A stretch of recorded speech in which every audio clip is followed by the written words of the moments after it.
Hi guys, my name is Somnath Maji and today I will discuss the determinant of a matrix. So what do you mean by determinant of a matrix? Determinant का चीज़ है, ठीक है ना. तो determinant is nothing but a scalar value of a n by n और a square matrix. Okay. मतलब कोई भी स्क्वायर मैट्रिक्स का अगर हम स्केलर वैल्यू और मान ले और उसको एक्सपेंड करके जो वैल्यू निकल के आएगा वही है हमारा determinant of matrix. Okay, so all of you know that the proper definition of matrix and example. So if we take a matrix A equals to 1 2 3 4. So A क्या है? ए एक 2x2 स्क्वायर मैट्रिक्स है, आप सभी लोग जानते हो, ठीक है ना. सो इस मैट्रिक्स का अगर हम डिटर्मिनेंट निकालना चाहिए तो कैसे हम निकालेंगे? Okay, so determinant of matrix will be represented by det of A और this two lines and this inside that two lines we have to write a. This represent determinant of a or this represent determinant of a. Whatever you like you can use that symbol. Okay, so now अगर हमें इस matrix का determinant निकालना है तो determinant of A equals to यहाँ पर जो एलिमेंट जैसे है उस पोजीशन में हमको ये दो लाइन के बीच में लिखना है. पहले 1, देखो फर्स्ट पोजीशन 1 है तो 1, सेकंड पोजीशन 2 है 2, थर्ड पोजीशन में 3 है 3, फोर्थ पोजीशन में 4 है 4, ठीक है ना. अब क्या करना है? इस डिटर्मिनेंट को हमको एक्सपेंड करना है. ओके, इसका वैल्यू स्केलर वैल्यू निकालने के लिए इसको हमको एक्सपेंड करना है. तो कैसे करें? 2x2 मैट्रिक्स के लिए सिंपल सा रूल है, कोई ज़्यादा हार्ड रूल नहीं है, ठीक है ना. तो पहले ये जो फर्स्ट पोजीशन में ये आपका जो मैट्रिक्स का जो पोजीशन होता है वही डिटर्मिनेंट का पोजीशन है, ठीक है ना. ये आपका फर्स्ट पोजीशन होता है रो का, फर्स्ट रो का फर्स्ट पोजीशन, फर्स्ट रो का सेकंड पोजीशन. ये क्या पोजीशन होता है? ये सेकंड रो का फर्स्ट पोजीशन, सेकंड रो का सेकंड पोजीशन. ओके, ये सब आप लोग जानते हैं, मैट्रिक्स में पढ़ चुके हैं. ओके, तो इस डिटर्मिनेंट का वैल्यू कैसे निकालें? देखिए आप, पहले इस 1 को इस 4 से मल्टीप्लाई करना होगा. ओके, मतलब इस डायगोनल के तरफ पहले मल्टीप्लाई करना होगा. सो 1 इंटू 4 पहले हम मल्टीप्लाई कर दिए. उसके बाद हमको क्या करना पड़ेगा? इस डायगोनल के तरफ हमको मल्टीप्लाई करना होगा. सो दिस तरफ क्या क्या एलिमेंट है? 2 इंटू 3 एंड दिस 2 एंड ये दो आप जो मल्टीप्लाई किए हैं इसके बीच में एक माइनस साइन. तो क्या किए हम? पहले 1 को 4 से मल्टीप्लाई किए, इस डायगोनल बराबर जो आया उससे हम इस तरह इस डायगोनल बराबर हम मल्टीप्लाई किए, उससे हम माइनस कर दे रहे हैं. मतलब 1 इंटू 4 जितना वैल्यू आया उससे 2 इंटू 3 उसको घटा दिए. ओके, तो 1 इंटू 4 मतलब 4 माइनस 2 इंटू 3 मतलब 6. ओके, सो इसको अगर हम प्लस माइनस करें तो -2. सो इस डिटर्मिनेंट का वैल्यू क्या आ गया है हमारा? -2. एक चीज़ आप ध्यान रखिएगा, किसी भी मैट्रिक्स का हम डिटर्मिनेंट नहीं निकाल सकते. अगर वो स्क्वायर मैट्रिक्स है और n बाई n मैट्रिक्स है, मतलब जितना रो है उतना ही कॉलम है, उसी का ही हम लोग डिटर्मिनेंट निकाल सकते हैं. अगर रो 5 है और कॉलम 3 है तो हम लोग डिटर्मिनेंट नहीं निकाल सकते, ठीक है ना. मतलब रो और कॉलम बराबर होना चाहिए डिटर्मिनेंट निकालने के लिए. इसका रो और कॉलम बराबर था, 2 रो 2 कॉलम, इसलिए हम इसका डिटर्मिनेंट निकाल सके. ओके, अब हम एक 3x3 मैट्रिक्स का डिटर्मिनेंट आपको निकाल के दिखाएंगे कैसे इसका डिटर्मिनेंट निकाला जाता है. ओके, सो यहाँ पर पहले हम एक 3x3 मैट्रिक्स ले लेते हैं. ओके, 3x3 मैट्रिक्स को हम B नाम देते हैं और वो मैट्रिक्स को हम लेते हैं कुछ ऐसे 1 0 2 0 1 1 3 4 3. कुछ जीरो ले लिए क्योंकि हमको मल्टीप्लाई करने में इजी होगा, इसलिए हम जीरो लिए. ओके, सो इस ये क्या है? एक 3x3 आपका मैट्रिक्स है जिसका रो 3 है, 1 2 3 रो एंड कॉलम भी 3, 1 2 3 कॉलम. सो इसका हम एक स्क्वायर मैट्रिक्स है, सो इसका हम डिटर्मिनेंट निकाल सकते हैं। हम पहले भी बता चुके हैं कि कोई भी स्क्वायर मैट्रिक्स और n बाई n मैट्रिक्स का हम डिटर्मिनेंट आसानी से निकाल सकते हैं। तो हम इसका डिटर्मिनेंट को हम ऐसे 2 लाइन के बीच में b लिख दिए, ओके। उसके बाद जैसे मैट्रिक्स का पोजीशन में जो नंबर लिखा हुआ है वैसे हम डिटर्मिनेंट में पहले सजा लेते हैं, okay. So first position 1, second position 0, third position 2, next 0 1 1, next 3 4 3। जैसे मैट्रिक्स में लिखा हुआ है वैसे ही हमको डिटर्मिनेंट में भी लिखना है, ओके। अब ये 3/3 मैट्रिक्स का हम कैसे एक्सपेंड करें, तो इसको करने के लिए पहले हम लोग को कुछ साइन याद करना पड़ेगा, और याद भी कर सकते हैं और हम रूल भी बता दे रहे हैं कैसे आता है, ठीक है ना। तो पहले याद कर लीजिए। देखिए ये जो फर्स्ट पोजीशन में 1 है, फर्स्ट रो का फर्स्ट पोजीशन में जो 1 है, इसका साइन आप हमेशा याद रखिएगा प्लस होगा। सेकंड पोजीशन में जो भी एलिमेंट रहेगा उसका साइन माइनस होगा। थर्ड पोजीशन में जो भी एलिमेंट रहेगा उसका साइन प्लस होगा। इसका इस पोजीशन के लिए प्लस, इस पोजीशन के लिए माइनस, इस पोजीशन के लिए प्लस। फिर आपका आ रहा है सेकंड रो। सेकंड रो में जो फर्स्ट एलिमेंट है उसका जो साइन होगा वो माइनस होगा। जो सेकंड रो में सेकंड पोजीशन में उसका साइन प्लस। सेकंड रो में थर्ड एलिमेंट उसका साइन फिर से माइनस, ओके। फिर थर्ड रो में फर्स्ट पोजीशन में जो है उसका साइन आपका क्या होगा, प्लस। फिर आपका जो थर्ड रो में सेकंड एलिमेंट है उसका साइन होगा माइनस। फिर थर्ड रो में जो आपका थर्ड एलिमेंट है उसका साइन होगा आपका प्लस, ओके।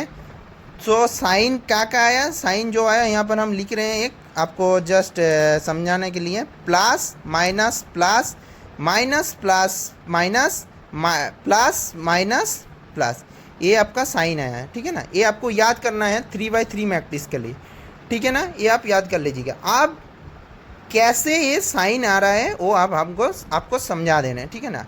देखिए साइन का जो रूल होता है, कोई भी पोजीशन के लिए अगर आप इस पोजीशन का साइन निकालना चाहते हैं तो इसका -1 to the power i plus j, aij equals to -1 to the power i plus j, ये होता है साइन का रूल। सो कैसे निकालें, देखिए ई पोजीशन क्या है आपका मैट्रिक्स में आप पढ़ चुके हैं। ए 1 1 पोजीशन है, ये पोजीशन का ए 1 2 है, ये पोजीशन का ए 1 3 है, ठीक है ना। सो ए आई के जगह में 1, जे के जगह में 1, सो मतलब -1 आई के जगह में 1, जे के जगह में 1। सो 1 + 1 मतलब क्या हुआ है 2, मतलब -1 मतलब माइनस साइन, इसलिए हम -1 टू द पावर 2 मतलब +1, सॉरी ये +1 होगा। सो +1, सो इसलिए पहला पोजीशन का जो साइन है वो प्लस हो रहा है, ओके। सेकंड क्या है, देखिए ए 1 2, आई के जगह में 1, जे के जगह में 2, सो -1 टू द पावर 1, आई के जगह में 1 हुआ और जे के जगह में 2 है, सो -1 टू द पावर 3, मतलब क्या आएगा, घूम के -1 का क्यूब क्या होता है -1, इसलिए सेकंड पोजीशन वाला साइन -1 हो रहा है, ठीक है। फिर ए 1 3 में -1 टू द पावर 1 + 3 क्या होगा -1 टू द पावर 4, -1 का 4 क्या होता है +1, इसलिए ये वाला साइन क्या है प्लस है, ठीक है ना। अब हमको इस डिटर्मिनेंट को तोड़ना है, ठीक है। तो कैसे तोड़ें वो आपको फिर यहाँ पर नीचे एक बार फ्रेश करके लिख रहे हैं, ठीक है ना। आपको वहाँ पर थोड़ा तो एलिमेंट क्या का था 1 0 2, फिर उसके बाद था 0 1 1 3 4 3, ठीक है। ये आपका एलिमेंट था, ओके। तो इसको हमको पहले एक्सपेंड करना है। तो आप किसी भी रो के अंडर भी आप एक्सपेंड कर सकते हैं, किसी कॉलम के अंडर भी आप एक्सपेंड कर सकते हैं। मतलब अगर आप चाहें इस रो के अंडर आप एक्सपेंड कर सकते हैं, इस कॉलम के अंडर भी आप एक्सपेंड कर सकते हैं, इस कॉलम के अंडर भी एक्सपेंड कर सकते हैं, इस रो के अंडर भी एक्सपेंड कर सकते हैं। किसी भी रो किसी भी कॉलम के अंडर आप एक्सपेंड कर सकते हैं। वैल्यू लेकिन हर बार एक ही आएगा, अलग अलग वैल्यू नहीं आएगा, ठीक है ना। जैसे भी करें आप एक ही वैल्यू आएगा, ठीक है। तो मेनली हम लोग फोकस करते हैं फर्स्ट रो के अंडर ही एक्सपेंड करना है, ऐसे ही हम लोग नॉर्मली करते हैं, तो उसके वैसे ही कर रहे हैं, ठीक है ना। तो पहले फर्स्ट रो के अंडर अगर हम एक्सपेंड करें तो फर्स्ट रो का ये हमारा फर्स्ट रो है, ये हमारा फर्स्ट रो है। सो फर्स्ट रो का हर एक एलिमेंट का रिस्पेक्ट में हमको एक्सपांड करना होगा। तो फर्स्ट रो का एलिमेंट कौन सा है पहले देख लीजिए, 1 0 2, ठीक है ना। तो 1 के अंडर एक बार एक्सपेंड करना होगा, 0 के अंडर एक्सपेंड करना होगा और एक बार 2 के अंडर एक्सपेंड करना होगा, ठीक है। फिर आपको क्या करना होगा, साइन कौन सा आएगा हम पहले भी बता चुके हैं कि ये आपका है फर्स्ट पोजीशन, इसका लिए आपका क्या साइन होता है, यहाँ पर देखिए प्लस साइन, तो 1 के आगे एक प्लस साइन दे दीजिए, ओके। फिर आपका क्या होता है, 0 के अंडर आपका क्या साइन होगा, देखिए यहाँ पर सेकंड पोजीशन में आपका माइनस साइन, तो 0 के आगे एक माइनस साइन दे दीजिए, ठीक है ना। फिर फर्स्ट रो का थर्ड एलिमेंट का साइन क्या होता है, प्लस साइन, तो 2 के आगे एक प्लस साइन दे दीजिए। ये आपका साइन और फर्स्ट रो का हर एलिमेंट लिखा हो गया। आप आता है आपका सेकंड काम क्या है, देखिए पहले आप लोग जब करेंगे, पहले एक मतलब ऐसे ही नॉर्मल करेंगे तो आपको समझने में अच्छा होगा। तो फर्स्ट रो में एक पेन रखिए, ठीक है ना, और फर्स्ट कलम में एक पेन रखिए, ठीक है। देखिए मेरा जो पेन है रो के फर्स्ट रो में एक जो पेन है एंड फर्स्ट कलम में जो एक पेन है, ये दोनों पेन इंटरसेक्ट कहाँ कर रहा है, आपका ये 1 जो एलिमेंट जहाँ पर है वहाँ पर जाके इंटरसेक्ट कर रहा है। ऐसे आपको पेन को रखना है, ठीक है।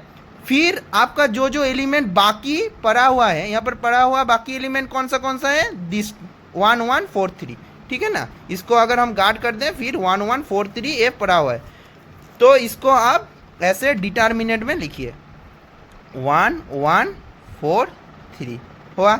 फिर आप 0 के रेस्पेक्ट में तोड़ेंगे, 0 के रेस्पेक्ट में तोड़ेंगे तो 0 के अंडर ऐसे पेन रखिए एक ठो, और ऊपर रो के तरफ ऐसे पेन रखिए, ठीक है ना। देखिए दोनों पेन कहाँ इंटरसेक्ट कर रहा है, 0 में इंटरसेक्ट कर रहा है, मतलब 0 के अंडर हमारा एक्सपेंड हो रहा है, ठीक है। 0 के अंडर जब एक्सपेंड कर रहे हैं, बाकी कौन सा एलिमेंट पड़ा हुआ है, यहाँ पर देखिए 0 1 3 3 ये सब पड़ा हुआ है, दिखा जा रहा है, तो इसको लिख दीजिए 0 1 3 3, ठीक है ना। फिर लास्ट जो है आपका 2 के अंडर आपको एक्सपेंड करना है, तो 2 के ऊपर एक इधर से पेन रखिए और इस 2 के ऊपर एक इधर से पेन रखिए। देखिए ये दो पेन कहाँ इंटरसेक्ट कर रहा है, 2 के अंडर इंटरसेक्ट कर रहा है, मतलब 2 के अंडर आपका एक्सपेंड हो रहा है। तो आप जो एलिमेंट पड़ा हुआ है कौन सा 0 1 3 4, ठीक है, इसको आप लिख दीजिए 0 1 3 4 हो गया। अब मुझे इस जो ए डिटर्मिनेंट हो चुका है, अब मुझे क्या करना है, इस डिटर्मिनेंट को तोड़ना फोड़ना है। आप अभी 2x2 मैट्रिक्स का डिटर्मिनेंट कर चुके हैं, पहले कैसे किए, इस डायगोनल बराबर गुना किए, उसको क्या कह रहे हैं, इस डायगोनल बराबर गुना करके माइनस कर दिए, ऐसे ही निकाले थे पहले जब किए थे। तो ऐसे कीजिए, ये क्या है आपका +1, इसको हम क्या लिख सकते हैं, 1 भी लिख सकते हैं ना। और इसको क्या लिखते हैं 3, इधर से देखो गुना करें तो 3, और इधर से 1 × 4 -4, मतलब 3 - 4 लिख सकते हैं ना। फिर माइनस, अब यहाँ पर देखिए 0 है, 0 से आप कोई भी चीज़ गुना करें वो क्या आ जाएगा, 0 ही आ जाएगा, तो ये 0 ही हो जाएगा, ठीक है ना। फिर आपका क्या है प्लस यहाँ पर क्या है 2। अब इधर ये वाला देखिए, इस डायगोनल बराबर अगर गुना करें हम 0 × 4 0, और इस डायगोनल बराबर हम गुना करें तो कितना आएगा 1 × 3 3, मतलब 0 - 3, ओके। मतलब कितना आएगा आपका यहाँ पर 0 - 3, ठीक है ना। आप देखिए ये जो है आपका एक्सपेंड करना है, तो 1 × 3 - 4 मतलब कितना हो रहा है आपका -1, 3 - 4 -1 × 1 मतलब -1, ओके। 0 0 वो तो गायब हो जाएगा। फिर आपका देखिए 2 × 0 - 3 कितना है -3, 0 - 3 कितना है -3 × 2 मतलब -6, तो मतलब 1 - 6 कितना हुआ आपका -7। सो इस डिटर्मिनेंट का वैल्यू कितना है आपका -7। सो ऐसे ही आप लोग अदर जो 3x3 मैट्रिक्स है उसका डिटर्मिनेंट आप लोग निकाल सकते हैं, ठीक है ना। इसके बाद वाले दिन हम 4x4 एक करके दिखा देंगे कैसे निकालते हैं। 4x4 करने से आपको 3x3 एक मैट्रिक्स आएगा, उसे हम निकाल सकते हैं। Thank you for your support. Please do subscribe to get all the notification. Thank you.